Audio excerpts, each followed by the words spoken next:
Alors Yanis, tu as eu envie de t'arrêter sur une annonce de Marlène Schiappa, donc notre secrétaire d'État aux droits de femmes, une annonce qui a été faite hier durant la journée des droits de femmes. Justement Théophile, oui, la secrétaire d'État chargée de l'égalité entre les femmes et les hommes, Marlène Schiappa, a annoncé hier au micro de RTL la composition d'une équipe dédiée à l'égalité professionnelle entre les hommes et les femmes.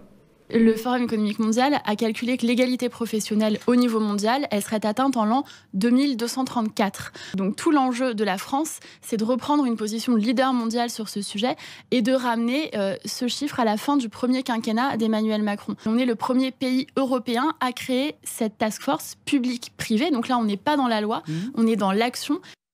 Alors, vous l'avez vu, le mot utilisé est fort, c'est task force, ça renvoie au langage militaire comme le dit Marlène Schiappa. Elle veut nous montrer en fait que ça va bouger, qu'il va y avoir de l'action, même si on ne sait pas encore concrètement ce que sera cette task force. Ben, du coup, c'est quoi justement cette fameuse task force? C'est presque Théophile, j'attendais que tu me poses cette question et pour vous la présenter aux médias, on vous a fait une petite vidéo.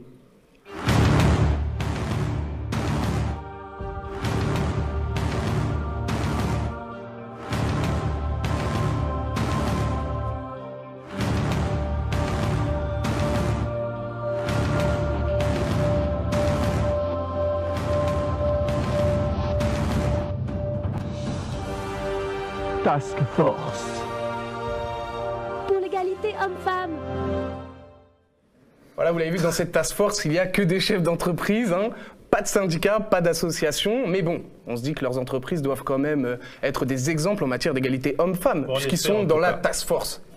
Hein, on s'est donc appuyé sur le palmarès 2017 de la féminisation des grandes entreprises, un classement sur les grosses entreprises cotées en bourse en matière de féminisation de leur direction. Regardons ce palmarès de plus près.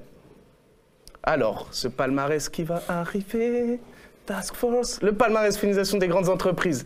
Donc on va voir que Jessina, donc, qui fait partie de la Task Force, est premier, rien à dire, très bon élève, donc aucun problème là-dessus. Pareil pour Sodexo, 9e, mention assez bien, on peut comprendre qu'il soit dans la Task Force, il n'y a pas de problème, vous êtes d'accord? On est d'accord.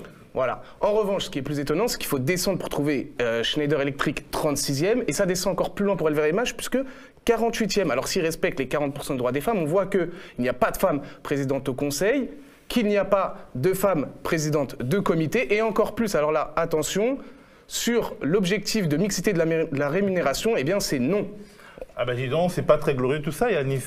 C'est ça. Alors avant de jouer la task force, Schneider Electric et surtout LVMH devraient donc appliquer eux-mêmes une plus grande égalité homme-femme au sein de leur groupe. On attend désormais de voir ce que va faire cette task force pour lutter contre les inégalités. Ben on attend, ça coûte rien, ni à eux, ni à nous.